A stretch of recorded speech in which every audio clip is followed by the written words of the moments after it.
আছেন জনাব সাইফ আলী। তিনি একজন হাইজ্যাকিং বিশেষজ্ঞ।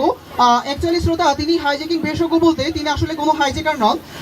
তিনি হচ্ছেন বেশ কয়েকবার হাইজ্যাকিং শিকার হয়েছেন, আর আজ তিনি আমাদের এই অনুষ্ঠানে উপস্থিত হয়েছেন তার সেই সব স্মৃতিগুলোই আমাদের সামনে আমাদের সাথে শেয়ার করার জন্য। প্রথমে আপনাকে অনেক ধন্যবাদ জানাই সাইফ আলী। ভাই ভাই আমার কই আনলেন ভাই? আমার জোর করে তাহলে ধরে আনছেন কেন ভাই? ভাই উত্তর হবে না ভাই। তো বলুন জনাব সাইফ আলী, আপনার হাইজ্যাক হওয়ার সবচেয়ে রিসেন্ট ঘটনাটি একটু আমাদেরকে বলুন। ভাই আমি কোনো অনুষ্ঠান করবো না ভাই, আমারে সাইরা দেন, আমারে যাইতে দেন। আমার জোর করে ধরে আনছেন ভাই। জি ভাই, এত উতলা হওয়ার আসলে কিছুই নেই জনাব সাইফ আলী সাহেব। আসলে আপনাকে কে বা কারা ধরেছিল একটু বলুন তো। আচ্ছা, এই যে কয়দিন আগে মলম পার্টিরা ধরছিল। ও মাই গড, মলম পার্টি। আপনি এখন ঠিক আছেন তো? হ্যাঁ ভাই ঠিক আছে, এই যে একটু আগে ফুটবল খেলাইলাম। কিন্তু আপনার পায়ে তো এই যে দেখা যাচ্ছে যে এই পর্যন্ত ব্যান্ডেজ তো আমরা দেখলাম আপনি স্ক্র্যাচ ভর্তি স্টেজে ঢুকলেন। তো ব্যাপারটা হচ্ছে কিভাবে আপনি ফুটবল খেলে আসলেন? তো ভাই আপনি দেখতেছেন আমার পায়ে ব্যান্ডেজ করা, আপনি আবার কেমনে জিজ্ঞাসা যে আমি ঠিক আছি নাকি? ও আই সি আমি ঠিক নেই ভাই। জি জি, ওকে ওকে। আসলে আমি আই এম ভেরি সরি। তো ব্যাপারটা হচ্ছে আপনার আপনার এই পাটাই কি ভেঙেছে অ্যাকচুয়ালি? এই পাটাই? না ভাই, এই যে এই পাটা ভাঙছে, এইটাতে ভাই এত ব্যথা, ব্যথা তো ধরতেই পারি না, এই লেগে এইটাতে ব্যান্ডেজ করে রাখি। জি জি ভাই, এটা কোনো কথা হলো ভাই? আসলে ভাই তো দেখতেছেন এই পাই ব্যান্ডেজ, আমি তো এই পাই ব্যথা পাইছি নাকি? কেমন প্রশ্ন করতেছেন? কি অনুষ্ঠানে আনলেন? আবার মাইকটাতেও সাউন্ড নাই ঠিক মতো। হ্যাঁ ভাই, আসলে তাও ঠিকই বলেছেন ভাই। হ্যাঁ, এখন ব্যাপারটা হচ্ছে সাহেব সাহেব, আচ্ছা বলুন যে মলম পার্টি ওরা কি আপনাকে হঠাৎ করে এসেই ধরলো নাকি? না ভাই, হঠাৎ করে ধরবে কেন? ওরা তো আমার কোরিয়ার সার্ভিসের 2 দিন আগে আমার দাওয়াতপত্র পাঠাইছিল, আবার আসার কতক্ষণ আগে আমার এসএমএস দিয়া কনফার্ম করছিল।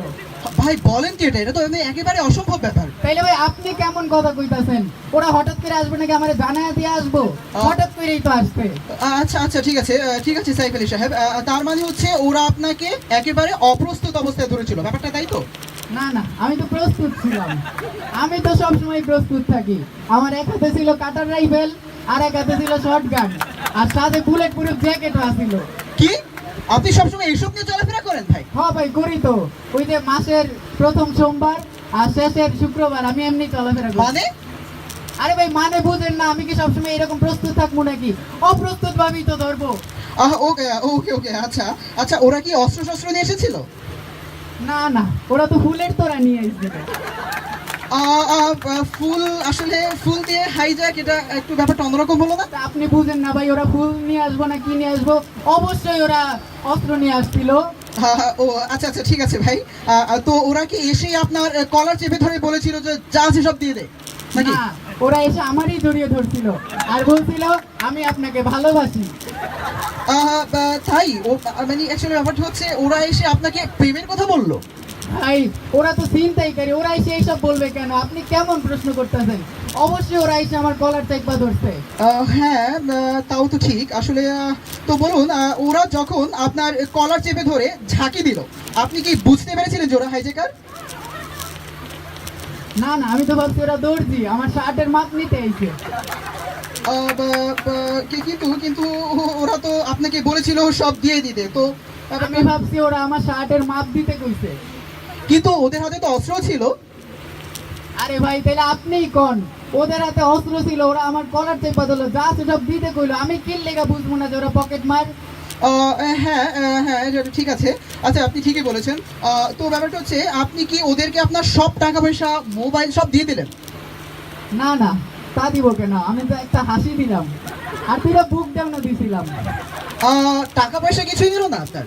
আরে ভাই নিব না কেন? ওরা তো পকেট মার, ওরা তো এইটাই নিতে আসছে, ওদের কাজই তো এইটা, টাকা পয়সা মোবাইল এইগুলাই তো নিব। ঠিক আছে, ব্যাপারটা কারেক্ট। তবে ব্যাপারটা হচ্ছে ওরা আপনার সব টাকা পয়সা নিয়ে রেখে দিল নাকি? না ভাই রাখবে কেন? আমার কাছে 500 টাকার নোট ছিল, ওগুলা ভাঙ্গায় দিল, আর 2-1টা সিরাবিরা 2 টাকার নোট ছিল, ওইগুলা বদলায় দিছে। হ্যাঁ জি কি বলেন? আচ্ছা ভাই আপনি কি বুঝেন না ওরা টাকা পয়সা নিব না তো কি করব, কোন অনুষ্ঠানে আনলেন আমার এইসব ফালতু ফালতু প্রশ্নের উত্তর দিতে হচ্ছে? আচ্ছা আচ্ছা, ব্যাপারটা হচ্ছে যে ছিনতাইকারীরা যারা আপনাকে এসেছিল, এসে আপনার কলার চেপে ধরলো, ওরা কি হচ্ছে আপনাকে আপনার যে মোবাইলটা ছিল অ্যাকচুয়ালি আপনার ওই ফোনটাকে কি তারা নিয়ে গেল? না না, ফোন নিবে কেন, ওরা শুধু ফোন নাম্বারটা নিল আর বললো মাঝে মধ্যে কল দিবে। কি মোবাইল ফোন দিল না আপনার? ভাই নিবে না কেন, ওরা তো অবশ্যই নিবে নাকি? তারপর আপনার সবকিছু নেওয়ার পরও কি ওরা আপনার চোখে মলম মেখে দিল না? না না, ওরা আমার চোখে কাজল মেখে দিল, তারপরে একটা আয়না বেরো কইলো সুন্দর লাগতেছে না। কাজল, ব্যাপারটা ইন্টারেস্টিং। সত্যি কি কাজল মেখে দিল? আরে ভাই কাজল মাখবে কেন, ওরা তো মলম পার্টি, ওরা তো মলমই মাখবে ভাই, মলম মাইখা দিছিল। সেটাও অবশ্যই কথা আসলে। তো ওদের যে মলম ছিল, মলমে কি মরিচের গুঁড়ো মিশানো ছিল? না, উত্তানের গুঁড়ো মিশানো ছিল। তারপর তারপর ওরা কি ওরা আপনার চোখে মেখে দিল ওটা? না না, উত্তানের গুঁড়া কি কেউ চোখে মাখে? ওরা আমার সারা মুখে উত্তান মাইখা দিল, 5 মিনিট পর আমার নাক মুখ সুন্দর করে ধোয়া কুসুম গরম পানি দিয়ে ধুইয়াও দিল। আশ্চর্য, হাইজাকাররা আপনার মুখে উপটান মেখে দিল, তারপর আবার সেটা 5 মিনিট পর কুসুম গরম পানিতে ধুয়ে দিল। ব্যাপারটা একটু অন্যরকম মনে হচ্ছে না? তাইলে ভাই আপনি কি কি মনে করেন ভাই, কি প্রশ্ন করতেছেন? ওরা তো মলম পার্টি, ওরা তো অবশ্যই আমার চোখে মলম দিতে ভাই, আর মলমের মধ্যে তো মরিচের গুঁড়াই ছিল ভাই। না ভাই, মানে হচ্ছে মলম পার্টি চোখে মলম না দিয়ে মুখে উপটান দিয়ে দিচ্ছে। আরে এটা না কেন রে ভাই সম্ভব না, ভাই? ওরা মলমই দিতে ভাই, মলমে মরিচের গুঁড়াই আসছিল। তো চোখে মলম আর মরিচের গুঁড়া দেবার পর আপনার আসলে মানে কেমন লেগেছিল? আপনার যেই হচ্ছে এক্সপ্রেশনটা, আমরা একটু সেটা সম্পর্কে জানতে চাই আপনার। ভাই আমার অনেক ভাল লাগতেছিল, পুরো অস্থির ভাই, মানে ওই মলমটা আমার চোখে দেওয়ার পর এত ভাল লাগতেছিল, আমি একটু মাইগ্রেশনের মাথা ব্যথা করতেছিল, ওইটাও ঠিক হয়ে গেছে ভাই। ওয়াও, আপনি তো খুবই লাকি। না রে ভাই, আমি আর যাই ওই লাকি না, তাইলে আপনার এই ফালতু শোতে এসে আমার এই অদ্ভুত প্রশ্নের উত্তর দিতে হয়। আচ্ছা ঠিক আছে ঠিক আছে, আসলে মূল ব্যাপার হচ্ছে, তো আপনার সব টাকা পয়সা মোবাইল নিয়ে আপনার চোখে মলম দিয়ে ওরা আপনাকে রাস্তায় ফেলে রেখে চলে গেল, তাই তো? না ভাই, রাস্তায় ফেলবে কেন, ওরা তো আমার ওদের সাথে আশুলিয়া ঘুরতে নিয়ে গেছে। আপনাকে আশুলিয়া বেড়াতে নিয়ে গেল নাকি? না না, ফ্যান্টাসি কিংডম নিয়ে গেছে, ওই আশুলি দিয়ে যাইতে হয়তো এর লেগা কইলাম আর কি। আসলে কি তাই? না রে ভাই, চিন্তাই করে কি কেউ লগে লগে ঘুরতে যায়, ওরা আমারে ফালাই রেখে চলে গেছে। আচ্ছা ঠিক আছে, সময় তো দর্শক এবং শ্রোতা মণ্ডলী, আপনাদের সামনে এতক্ষণ আমাদের উপস্থিত ছিলেন আমাদের একটি বিশেষ অতিথি, যিনি হচ্ছেন জনাব সাইফ আলী। উনি হচ্ছে দেখা যায় বিভিন্ন অনেকগুলো হাইজ্যাকিং এর কাছে সামনে পড়ে উনি হচ্ছে হাইজ্যাকিং সম্পর্কে অনেক ভালো অভিজ্ঞতা নিয়ে আমাদের সামনে তার অভিজ্ঞতাগুলোকে বর্ণনা করলেন। তো আজকের জন্য আমাদের এই বিশেষ অনুষ্ঠান এখানেই শেষ। আসসালামু আলাইকুম।